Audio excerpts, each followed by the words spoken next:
character, Clem, and the mother character, played by J. Smith Cameron, it was authentic. It really felt just very real. So was that all organic, or did that come from your direction, her talent, the script? Did it all come together on set? Well, definitely Jay is incredibly talented and was like the perfect, I don't know, it had an amazing chemistry in like that mother-daughter capacity. But also, as you know, writer-director, a lot of that relationship is drawn from experience. My mom is kind of a balance of being like a hard ass, like really tough, but also like the most supportive, you know, reading articles about bipolar disorder by moonlight kind of person as well. So I took a lot of inspiration from that too. Yeah, Emily, I wanted to ask you, because the dynamics between the siblings were also so authentic. Did you do a chemistry read with Alex and Wyatt before you took the role? No. But right after, Alex and I had a Zoom where I feel like we didn't even, like, we talked about the script, but I feel like we just kind of were just thrown into being buds. And then like the first day, Wyatt and Alex were both already filming in Chicago when I came by, and like my first night there, I think the three of us went to Maggiano's and had a real family bonding moment. So I think from the very beginning, it felt like, it felt like we were siblings, which is super special. I love that. So Wyatt, your character of Neil, he sort of wears the dad hat in the family. I mean, he holds his tongue and he just tries to clean up everybody's messes, you know, and stay out of things. And he kind of suffers in the chaos of Clem's illness. It kind of eats him up, as it does everything in the house. In a lot of ways, he shouldered the burden that Steve Buscemi, who plays your father, maybe couldn't carry. Who or where did you get the inspiration for that? Or did you read up on bipolar prior to taking the role? Mainly, I just talked with Alex about how she wanted this character to be portrayed. And kind of the idea was like, Neil's the one like trying to live just his life completely separate from his family, and is like, just kind of like, not my problem. And throughout the movie, he kind of learns to obviously respect his sister and love her, but like, it's kind of, I didn't do any specific research to play that younger brother who doesn't give a shit and is going through his teen years, because I did that too. And also my brother is a great inspiration for that. So it was just kind of a mix of those ideas. Alex, back to Clem and her mother. One more question about that. I especially love the moments where they butted heads. Could you talk about the scene in the bathroom? Because in my opinion, mothers and daughters, their relationships are the most complicated things on earth, I think. And in that bathroom scene, it was so shocking.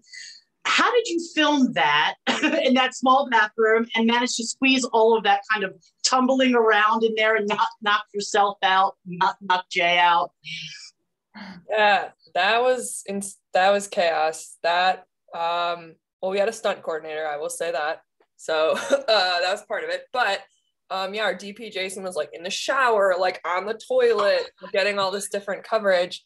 And so our stunt coordinator helped us coordinate something that looked like fighting. And actually, fun fact, that was Jay's first scene that she shot of the shoot. So she like got to Chicago and jumped right in and started like beating my ass. It was amazing. And I think that was really those two characters coming to a head together, and sort of we see how similar they actually are, even though they, you know, claim to be like so different. That's so true. Emily, my favorite scenes were the yoga scenes with the sisters and the mom, and also the runway dress up scene. That was my favorite. Talk about your favorite scenes that you enjoyed filming, or something from behind the scenes that you remember that stands out. I mean, I really loved when we were like the three of us left the party scene. I really loved filming that one, just because I think that like at that point in the shoot, we were all like pretty close, and like we got to be kind of chaotic and, you know, running around sort of like drunkenly. And I just had really a lot of fun doing my little stunt, jumping into the van or, you know, the truck every time, like trying to make people laugh, like was really enjoyable. So I don't know, that day I just remember like having like, you know, having a lot of energy and be like, wow, this is crazy, this is so fun. So I've never really done stunts before, and not that that was like a crazy stunt, but it was crazy. Oh yeah, it was so crazy. Speaking of running and jumping in the car, I have to ask Wyatt. It's such a sibling move to drive and have to jump in the van. Did you stick that landing on the first drive? Because it was really you, wasn't it, jumping in? Oh yeah. That one was a lot of fun. Like I love doing. It's again not an intense stunt, but I love doing them. It's like it's just so fun to like. I don't know, but I don't remember if. Yeah, I think I landed it all like every time. Like I'm sure I was pretty good at it. You know, no big deal or anything. But was that our first day? I don't remember. Was that my first day? I mean. Was it? I actually don't remember. I know it was raining, and you were also running in the rain.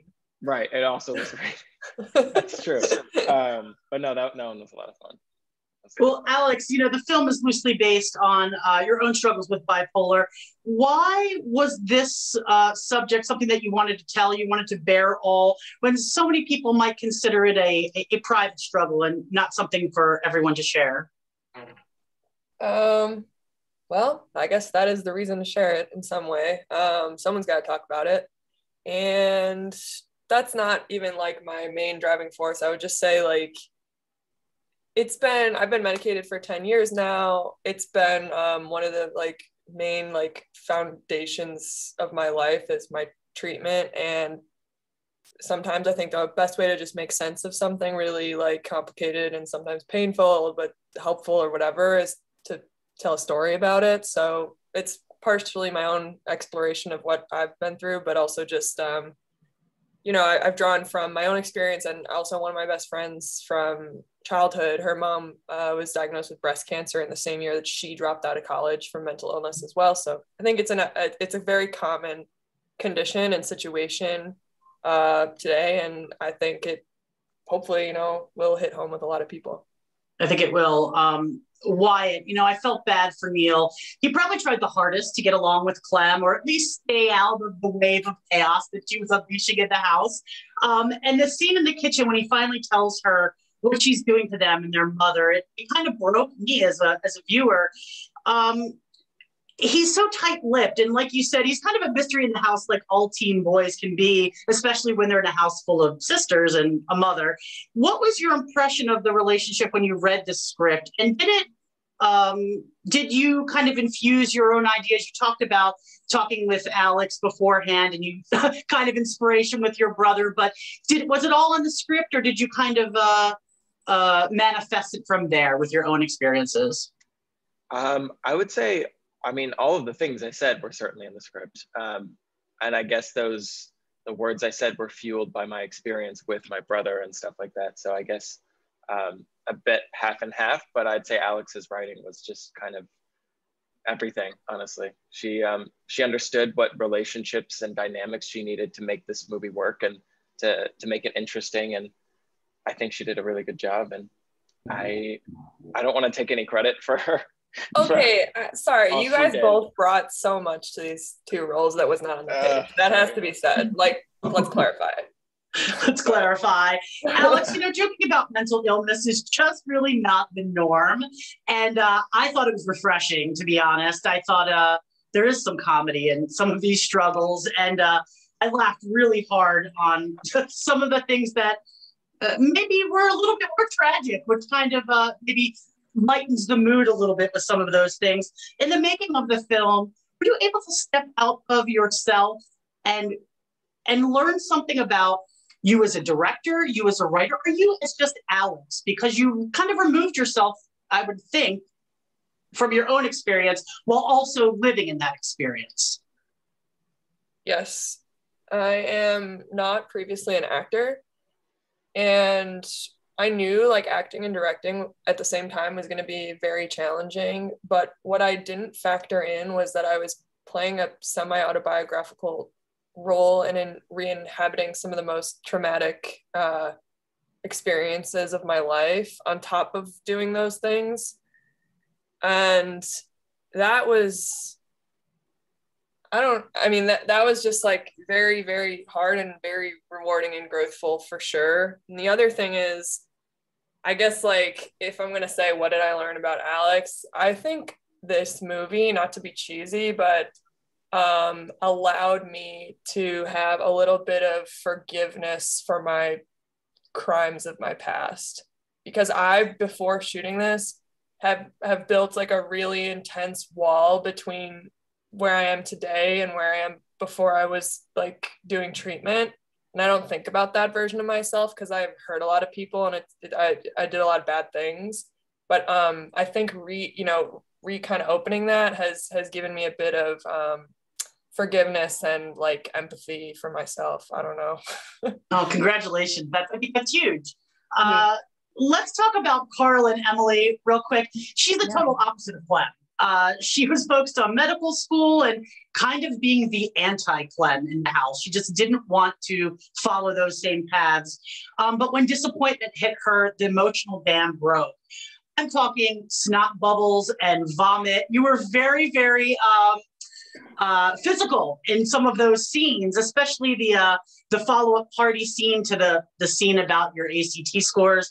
Talk a bit about working with Alex on some of those more physical scenes. Yeah, I mean, I think like what was really beautiful is everything was on the page, but there was also like a lot of room for like discovery together, especially because we were like physically in the scenes together. And actually one of the scenes that I'm thinking of is when we were carrying you to the couch as a family. Like we were trying to like figure out how best to do it. And at first, Wyatt, I think you were just gonna carry Alex this, or like we were very confused. And then, yeah, right. And then it was like we figured out like this crazy looking, like Jason, like the DP was like, oh, maybe you guys could carry like this. And Alex was like, I think that's crazy. But then we like tried it and then you like fell, and it was just kind of this like discovery in the moment that was literally doing the blocking like that we were supposed to be doing, but in the moment finding this like even more heightened version of like the physical comedy that still felt like true and grounded to the characters, which I think is like so magical because especially in those moments where you're like dealing with high emotions and high stress, you're like not necessarily like you're not thinking completely rationally. You're just like, I have to do this thing. And that's kind of like how you feel a little bit on a movie set, right? Like you're like, we have to do this thing and it should work. Like, so it's kind of the perfect place to discover like the natural physical blocking that might also like be a bit insane.